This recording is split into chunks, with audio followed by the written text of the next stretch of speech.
Boards and swords. Double click, make it go. Words. Mike,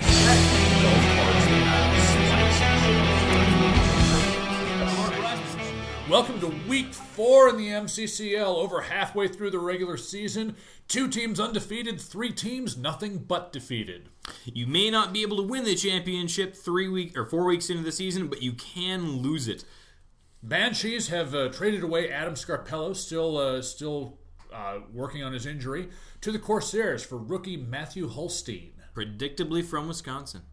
First match of the week, the Templars versus the Legion. Once again, just like during last year's championship match against the Legion, Dave Schneider had a meltdown. Hang on, we've got something for this. Hang on. Everyone, I would like to introduce you to our newest college intern, Steve. An intern? I thought we were going to get a button. Buttons cost money. So every time we hit Steve, he's going to say meltdown for us, much like a meltdown button. Wait, seriously? He thinks he's getting college credit. Hi, guys. Hi, Steve. How are you? Watch this. Go ahead. Meltdown. Works perfectly. That's not bad. Meltdown. So moving on, the Legion win only half of the bouts, but they were key bouts to win. This win propels the Legion to 3-1, ties them for 3rd in the standings.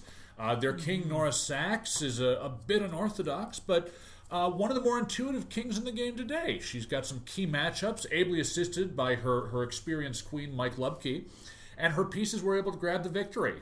The Templars are disgusted with their king and his meltdown. After this fight, rumors abound that Dave may be asked to step down as king yet again.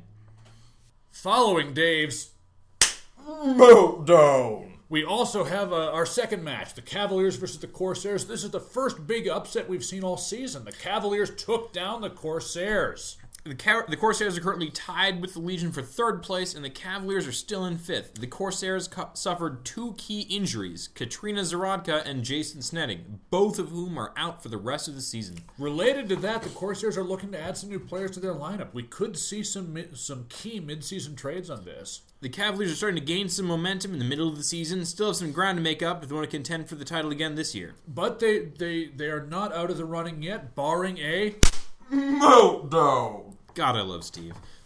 Next, the Irish match, the Banshees versus the Celts. You know, I hear that the reason the Irish always fight so often amongst themselves is that way they're assured a worthy opponent.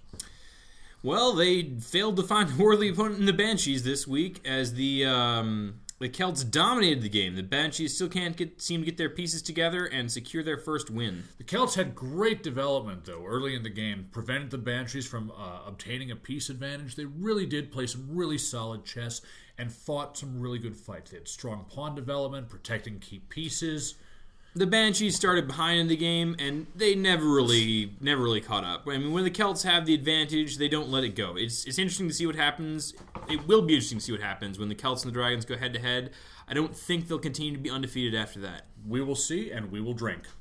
Last match of the week, the Roses versus the Dragons. The Roses gave the Dragons their first real test. Nathaniel Nesham Case is an excellent strategist, but strategy is just not enough to overcome a 30% pay differential. The match lasted nearly 2 hours, the longest yet of the season, 27 grueling bouts, with the Dragons ending up with 15 victories. Dragons player Garrett Volmer, one of their bishops, was thrown out of the game after fouling Roses player Nicole Loren. That ejection opened up a spot for Robert Korsmo of the Roses to exploit during the mid-game, which almost was enough to give the Roses the win. It was a very physical game from the Dragons, and the more cerebral Roses just could not respond in kind.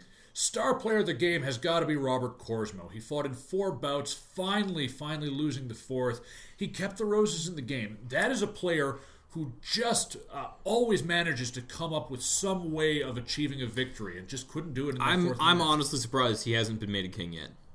Next week's pick of the week, we've got 2 good matchups. The undefeated Dragons versus the undefeated Celts. Someone will finally have first place all to themselves.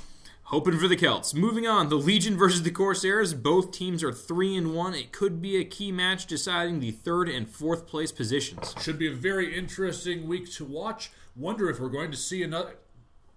Hey, Steve, come here. Yeah. Meltdown. God, I love Steve. But we'll see if there's another Meltdown. From Dave Schneider of the Templars. Until next time, we'll leave you with that. Boards and swords. Words. Mike.